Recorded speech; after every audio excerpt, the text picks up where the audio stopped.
कहाँ पर थे हम? हाँ हाँ, if everything pass through in a very short time, there isn't going to be much space between their peaks on the chromatogram. The answer is to start with the column relatively cool. देखो अब क्या दिमाग लगाया, अब start करते हैं ठंडा से, relatively cool से, and then gradually and very regularly increase the temperature. Okay, so what we are, Priyanka फिर से शुरू हो गई, क्या चाहती होगी?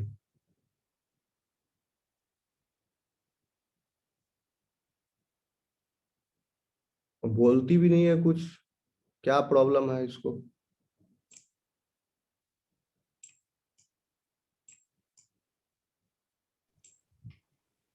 क्या दिक्कत है प्रियंका तुम्हें? रेड रेड क्यों कर रही हो? सर वो साउंड नहीं आ रहा था सर, ओके, तो क्लियर नहीं हो रहा था सर, इसलिए चेक कर। पहले इसको, जूम को, जब क्लास नहीं चल रहा हो तो ऐसे ही आपस में दो तीन लोग जूम से आपस में कनेक्ट होकर सीख लो इसको कि कैसे ऑपरेट करते हैं।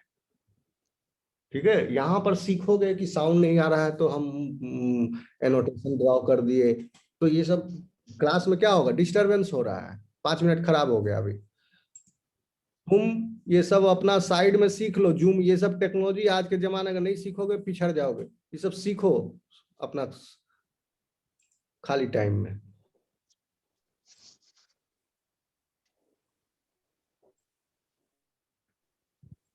Okay sir.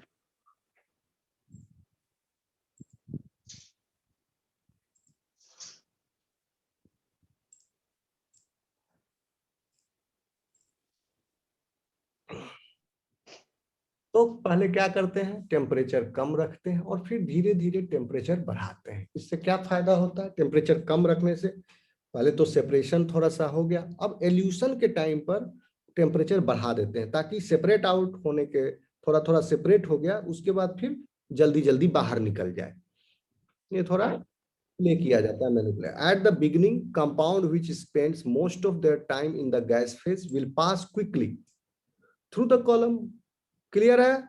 जो गैसियस फेज में रहेगा ज्यादा टाइम वो जल्दी निकलेगा, जो गैसियस फेज में कम टाइम रहेगा वो देर से निकलेगा। गैसियस फेज में कम टाइम रहने का मतलब आपका सैंपल का दो ही रास्ता है, या तो गैस फेज में रहेगा या लिक्विड फेज में रहेगा। लिक्विड फेज में रहेगा इसका मतलब वो सोल्यूबल है वो बाद में आएगा।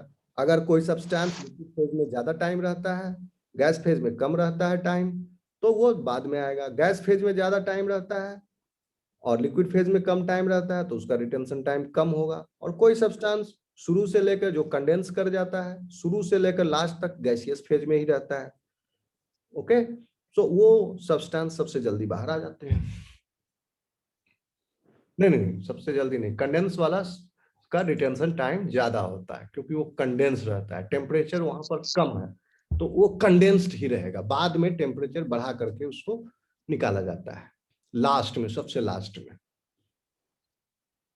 So at the beginning, compounds which spend most of their time in the gas phase will pass quickly through the column and detected. Increasing the temperature a bit will encourage the slightly stickier compounds thorough. जैसे ही temperature थोड़ा सा बढ़ा है तो जो slightly sticker है, जो थोड़ा सा, वो फिर बाहर आएगा। फिर increasing the temperature still more will force the very sticky, ज्यादा बढ़ा है, ज्यादा स्टिकी मॉलिक्यूल्स को बाहर आने के लिए। स्टिकी कहां से है, ये स्टिकी किससे स्टिक किया हुआ है, किससे स्टिक किया हुआ है, स्टेशनरी फेज से। स्टेशनरी फेज क्या है आपका, लिक्विड। कौन सा लिक्विड, वही पेग डेग।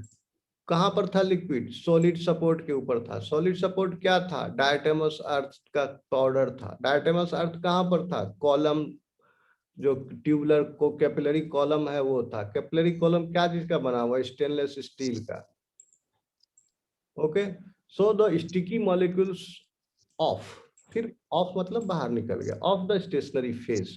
स्टेशनरी फेज यानी लिक्विड फेज से बाहर आ जाएगा, टेम्परेचर बढ़ाए थ्रू द कॉलम। अब आते हैं डिटेक्टर्स, यानी यहां तक हम समझा दिए आपको। कॉलम से बाहर निकल गया, कैसे कैसे कौन जल्दी कौन देर में बाहर आया, किस फैक्टर पर डिपेंड किया, ये सर बता दिया आपको। अब बाहर आने के बाद the detector system, this section is very huge beyond the scope of your syllabus. तो आप लोग सिर्फ इतना जान लो, डिटेक्टर सिस्टम में रहता है, there are various types of detectors in use. The most common one is flame ionization detector, and other types of detectors are flame photometric detector, nitrogen phosphorus detector, and atomic emission detector. Okay, so flame ionization detector जो सबसे ज्यादा commonly use होता है, इसमें actually sample destroy हो जाता है, जो भी आपका प्यूरिफाई होकर निकला ना उसको जला दिया जाता है, बर्न करके कैथोड और एनोड पर बर्न करने के बाद उसके आयंस को सेपरेट किया जाता है, and because of that electricity flows, and depending upon the substance, the chemical and physical nature of that substance, physical property of that compound or element or that substance, this detector, because that electricity is unique, and depending on that unique amount of the electric volts that is produced, that substance is detected. So, but the disadvantage is you have to sacrifice your sample. जल गया, आपको क्या फायदा उसे separate करके, last में जल ही गया डिटेक्टर सिस्टम में। तो फ्लेम आयनाइजेशन डिटेक्टर में सेक्रीफाइस हो जाता है, but this is commonly used. And इस सब में सेक्रीफाइस नहीं होता है, आपका सैंपल बचा रहता है फॉर फर्दर एनालिसिस। बाद में हम लोग देखेंगे इसमें एक मास स्पेक्ट्रोफोटोमीटर हम ऐड कर देते हैं,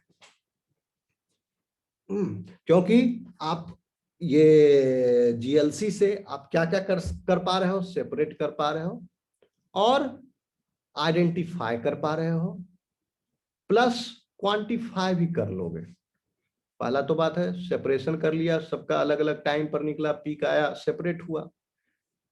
ओके, नाउ आइडेंटिफिकेशन कैसे किया, रिटेंशन टाइम आपने रिकॉर्ड कर लिया वहीं पर किस कंपाउंड का, और अगर वो नॉन कंपाउंड पहले से स्टडी किया हुआ है तो रिटेंशन टाइम कहीं उसका बताया होगा, वो रिटेंशन टाइम देख लो तो पता लगा लो, बैक कैलकुलेट वो कंपाउंड रिटेंशन टाइम आइडेंटिफाई कर लिए, सेपरेट कर लिए, आइडेंटिफाई कर लिए। अब आप उसको क्वांटिफाई भी कर सकते हो। क्वांटिफाई कैसे करोगे, बताया है, area of your peak is the quantity of, because area of the peak is directly proportional to the electric volt which is produced in the detector system. तो जितना होगा उसका एरिया उतना, तो एरिया कैलकुलेट करके यू कैन क्वांटिफाई। तो ये सब आप कर लोगे इसको यूज करके। अब ये डिफरेंट टाइप्स ऑफ डिटेक्टर, अब इंटरप्रेट करो कैसे output for detector. The detector is recorded as a series of peaks, each one representing a compound in the mixture passing through the detector. As long as we are careful to control the conditions on the column, we could use the retention times to help to identify the compounds present, provided, of course, that you or somebody else had already measured them for pure samples of the various compounds under those identical conditions. मतलब ये हुआ कि आपका सारा एक figure होगा, हाँ देखो ये जो पीक आया है, this peak is representing different compounds present in your sample mixture. अभी देखोगे ये दोनों पीक एकदम बगल में है, इसका मतलब क्या हुआ, दोनों का रिटेंशन टाइम जो है लगभग एक जैसा है, बगल में है, या दोनों का रिटेंशन टाइम जैसे इसका खत्म हुआ है वैसे इसका शुरू हुआ। थोड़ा सा नीचे देखोगे तो ओवरलैपिंग भी है। तो अब क्या ये दोनों कंपोनेंट अच्छा से सेपरेट हो पाएगा, नहीं हो पाएगा। यहां पर जो इल्यूशन होगा, इस इल्यूशन फ्रैक्शन में इसका भी कंपोनेंट होगा, ये भी कंपोनेंट होगा। ओके, तो इस स्टेट में हम इस दोनों को अच्छे से सेपरेट करने के लिए क्या करेंगे, टेम्परेचर को कम कर देंगे, तब जो डिजॉल्व स्टेट में थोड़ा देर ज्यादा वो रिटेन कर जाएगा, तो अच्छे से रिजॉल्व हो जाएगा। अब ये पीक और ये पीक को अगर आप देखो, ये दोनों के बीच में कितना गैप है, तो गैप है मतलब ये पहले निकला और ये बाद में, ये दोनों के बीच में अच्छा टाइम का गैप है, मतलब तो ये दोनों अच्छे से सेपरेट आउट हो गया। इस दोनों का रिटेंशन टाइम में अच्छा डिफरेंस है, इसमें इसमें भी है, इसमें इसमें भी थोड़ा ठीक ही है। तो ये जो एरिया है, ये green, that area if you calculate will tell you the quantity of that substance present in the sample mixture. So क्या कह रहे हैं? As long as we are careful to control the conditions of the column. अब अगर आप carefully condition, जो भी condition था कॉलम का, वो आपने कंट्रोल किया हुआ है, कांस्टेंट किया हुआ, मतलब if your injector system temperature is controlled and the constant, column temperature is constant, carrier gas pressure is constant, and other factors, some of all other factors constant, then you will find in the literature under these constant conditions or the fixed conditions, and if this is the retention time of this a compound, what will be the nature or identification of that compound? What is that compound? कहने का मतलब particular temperature and pressure conditions पर हर compound का अलग अलग retention time होता है, तो उसको by as long as we carefully control the condition of the column, we could use the retention time to help to identify the compounds present, provided of course that you or somebody else, क्यों? क्योंकि आप या आपसे पहले भी कोई उसने कभी ना कभी कोई ना कोई आज तक स्टडी किया होगा, उसका रिटेंशन टाइम कैलकुलेट करके रखा होगा अंडर दोज कंडीशंस, तो आप उससे मिला लोगे. Had already measured them for pure samples of various compounds under those identical conditions. But we can also use the peaks as a way of measuring the relative quantities of the compounds present. This is only accurate if you are analyzing mixture of similar compounds, for example, similar hydrocarbons. The area under the peaks are proportional to the amount of each compound. Okay? Area जो है वो peaks का proportional होगा amount of each compound, area calculate करके quantify कर लोगे which has pass the detector, and these areas can be calculated automatically by the computer link to the display.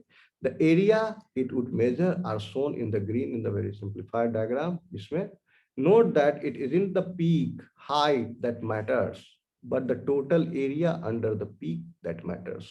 Suppose करो कोई पीक जो है एकदम पतला लाइन है उसका और बहुत लंबा ऊंचा है, उसका चौड़ाई नीचे कम है, तो उसका एरिया कम होगा. लेकिन वो पीक बहुत लंबा है, ऊंचा है, लंबा है, मतलब इसका मतलब क्या हुआ कि उस कंपाउंड का retention time is very sharp and the quantity is very small. तो जब अगर पतला होगा एक लाइन छिपा तो उसका एरिया कम हो गया. So area is actually proportional quantity is this, not the peak height. So Tab. note that the in this particular example, the left hand peak is both tallest and has the greatest area. ये वाला peak सबसे tallest है, greatest area. That is necessarily always so. ऐसा कोई जरूरी नहीं कि हमेशा हो, जिसका एरिया ज्यादा हो उसका पीक भी टॉल हो सबसे, ऐसा जरूरी नहीं है.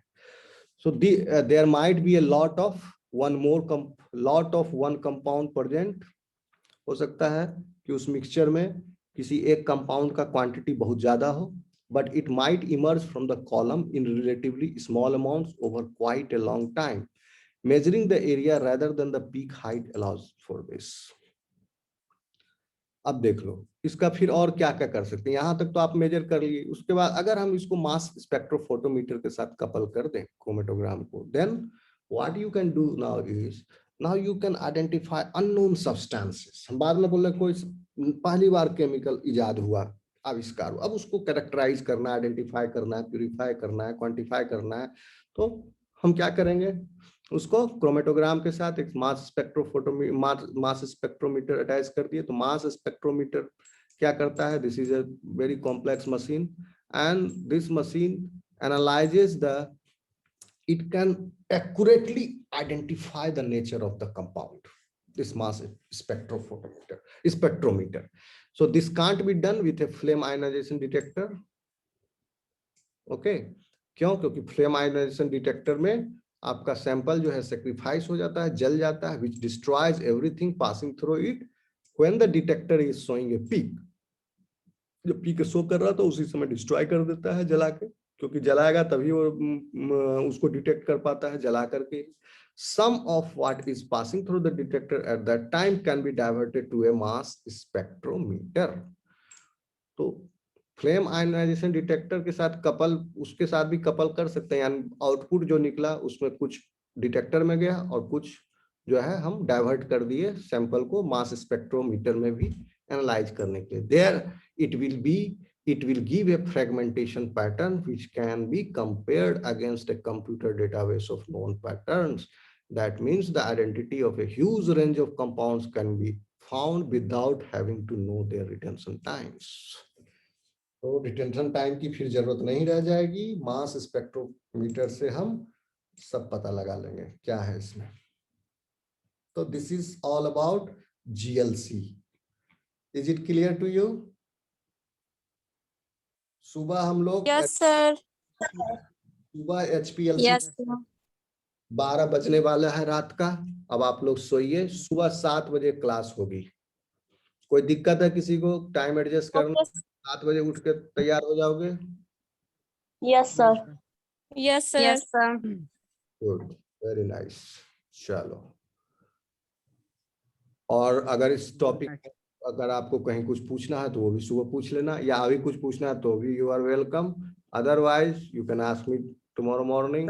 वेस्ट से क्या निकलेगा सर? वेस्ट कहाँ देखा? वेस्ट से क्या निकलेगा सर? कहाँ? पिक्चर में था यहाँ ये वाला डिटेक्टर के नीचे है जिस वेस्ट से क्या निकलेगा? तुम ही सोचो, खुद ही बता दोगे.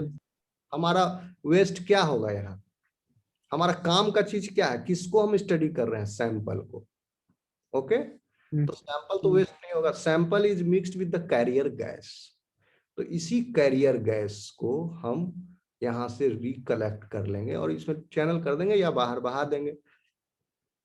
ओके, समझे? और detector system use your sample to analyse. कुछ डिटेक्टर सिस्टम जो है सैंपल को इतना यूज कर लेता है कि सैंपल बचता ही नहीं है फिर बाद के लिए कुछ किया जा सके उसके साथ. जैसे कि हम बताए कौन वाला डिटेक्टर? Flame ionisation detector. वो सैंपल को बर्न कर देता है that detector. So you are the sample is not available for you now. लेकिन दूसरे टाइप के डिटेक्टर जो है, फोटो डिटेक्टर है, कुछ एटॉमिक एमिशन डिटेक्टर है, सो वो सब यूज नहीं करता. या फिर आप इसको डायरेक्टली यहीं से मास स्पेक्ट्रोमीटर अटैच कर दिए इसके बाहर, तब आप एनालाइज कर लोगे उसका डिफरेंट कंपोनेंट्स, अगर वो पहले से अननोन सब्सटेंस है तो.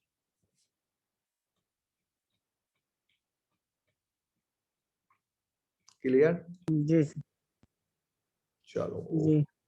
चलो, take care, bye bye, good night. सुबह मिलेंगे. Good night sir. Good night sir.